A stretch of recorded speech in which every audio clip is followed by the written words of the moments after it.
हमारे बीच बड़े भाई राजेश सर हैं मौजूद, और मैं उनसे पूछना चाहूँगा कि जब अंतर्राष्ट्रीय मैच होता है तो लाइव टेलीकास्ट दिखाया जाता है, जब सांसद भवन में जो बातें होती हैं उसको क्यों नहीं लाइव दिखाया जाता? इससे मैं बात करूँगा राजेश सर से। नमस्कार आप सभी को।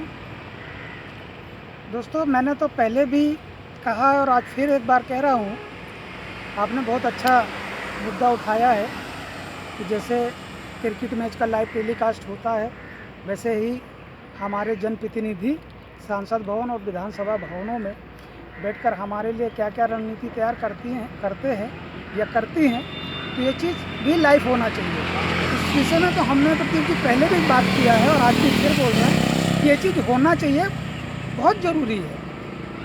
आखिर हमारे और आपके द्वारा चुने गए प्रतिनिधि सांसद भवन में और विधानसभा भवन में क्या क्या बातें उठाते हैं, ये बिल्कुल सही मुद्दा है आपका, ये बिल्कुल सही सवाल है आपका, और मैं तो बोलता हूँ ऐसा होना चाहिए। सांसद भवन में लाइव टेलीकास्ट और विधानसभा भवन का लाइव टेलीकास्ट होना ही चाहिए, ताकि हम सबको ये बात पता लग सके और भारत के हर क्षेत्र के लोगों को ये बात पता लग सके कि विधानसभा भवन में हमारे देश को बचाने के लिए, हमारे समाज की बहन बेटियों को बचाने के लिए, इस देश की बेटियों को बचाने के लिए हमारे सांसद, विधायक, मंत्री क्या आवाज़ें उठाते हैं। दूसरा सवाल है राजेश सर आपसे कि जो अपने समाज के, जो एससी समाज के जो सांसद होते हो, विधायक, मंत्री होते हो, जब समाज के ऊपर कोई घटना घटित होता है तो आपके समाज के लोग जो सांसद, विधायक, वो क्यों नहीं सांसद में आवाज़ उठाते हैं या खुद लाइव आके क्यों नहीं बात करते, क्यों मीडिया के सामने नहीं अपने समाज को न्याय दिलाने की बात नहीं करते हैं? देखिए, इस पर मैं आपको एक बात बताता हूँ।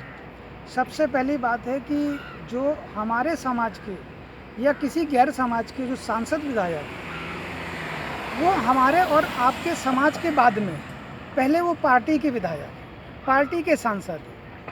तो ये बात हमारे समाज के ही नहीं, हर समाज के एससी एसटी के लोगों को सोचने की ज़रूरत है कि किसी भी समाज की बहन बेटी के संग जो नीचे तत्व का है, जो एससी एसटी कैटेगरी का है, इनके साथ यदि कभी कोई घटना होती है तो हमारे ही समाज के नहीं, हर समाज के एससी एसटी के नेताओं को सामने आना चाहिए और इस पर अपनी ओपिनियन खोल कर रखना चाहिए। और दूसरी बात, जो हमारे समाज की, जो एससी समाज से जो आते हैं, उनकी जात, जैसे पासी हुआ या कोरी समाज हुए, तो ये लोग अपने आप को दलित क्यों बताते? क्या इनका जात प्रमाण पत्र पे दलित लिखा जाता है क्या जाति में? देखिए, जाति प्रमाण पत्र पर किसी की जाति दलित नहीं लिखा जाता है, कास्ट बाई कास्ट सबका लिखा जाता है। तो यहाँ तो मैंने भी कई बार कहा है कि जो लोग अपने आप को दलित बोलते हैं या अपने समाज को दलित बोलते हैं, ये दलित नहीं है। दलित का मीनिंग क्या है, आज तक मैं खुद नहीं ये बात समझ पाया कि दलित का मीनिंग क्या है। कमज़ोर वर्ग कह सकते हैं। आप मुझे बताइए, किसी भी समाज की बहन बेटी के संग कुछ गलत होता है तो वो समाज की बहन बेटी क्या किसी करोड़पति के घर की निकली है? आज तक किसी भी समाज की रहने दो, उससे हमें कोई मतलब नहीं है, लेकिन वो समाज, किसी भी समाज की बहन बेटी रहे, लेकिन वो कमज़ोर वर्ग से ही रहेगी, इसीलिए उसके संग गलत होता है। आज तक मैंने किसी करोड़पति बहन बेटी के संग कोई गलत काम होते नहीं सुना है, नहीं देखा है। हाँ, हो सकता है कहीं हुआ हो और मेरी नज़र में नहीं आया, तो ये बात गलत, ये बात अलग है।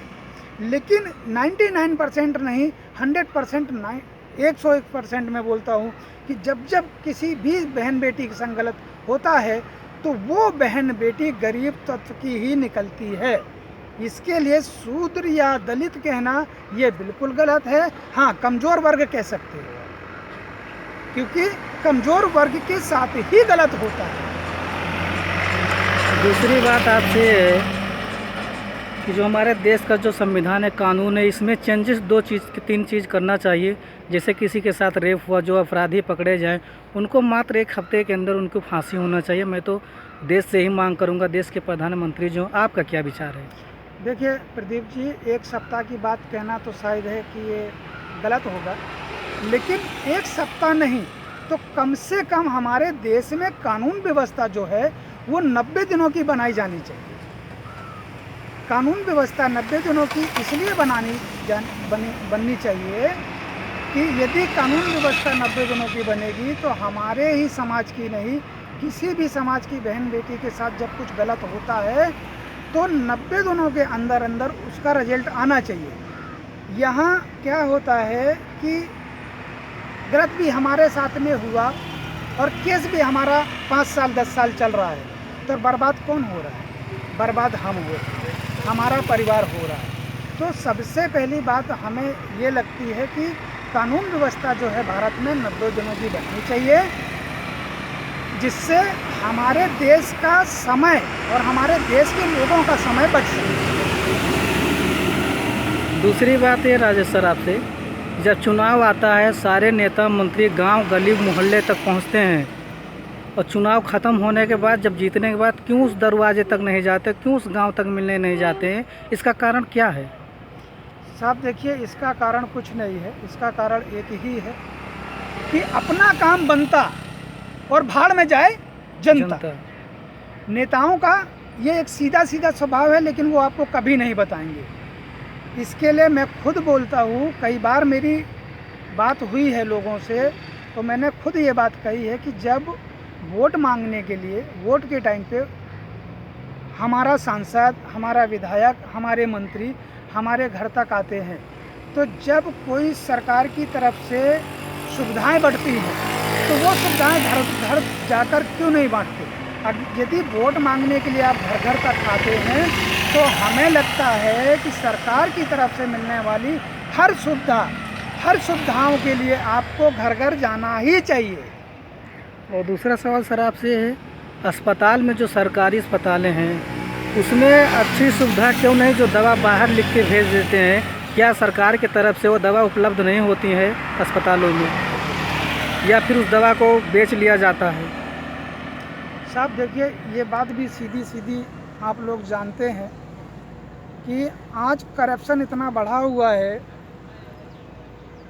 और करप्शन बढ़ने का सिर्फ एक ही रीज़न है कि हमारे समाज की जो कानून व्यवस्था है ना, कानून व्यवस्था थोड़ी ढीली है। इस कानून व्यवस्था को टाइट बनाना चाहिए। जैसे हमने कहा, किसी भी समाज की बहन बेटी के संग में यदि बलात्कार होता है, मैं यहाँ एक बात स्पष्ट कर रहा हूँ, मैं किसी भी समाज की बेटी की बात कर रहा हूँ, मैं यहाँ किसी भी समाज को पर्सनली नहीं ले रहा हूँ, ठीक है? तो सबसे पहली बात, किसी भी समाज के संग कुछ गलत होता है, देखिए मैं आपकी बात को रखूँगा। आपने जो पूछा है कि दवाइयाँ, तो यही मेन मुद्दा है कि हमारे देश का कानून जो है वो ठीक नहीं है, या ऐसा कहा जाए कि अगर ठीक है भी तो उसको मानने वाले ठीक नहीं है। जब तक इस देश की कानून व्यवस्था मजबूत नहीं होगी तब तक इस देश में इसी तरह होता रहेगा और इसी तरह चलता रहेगा।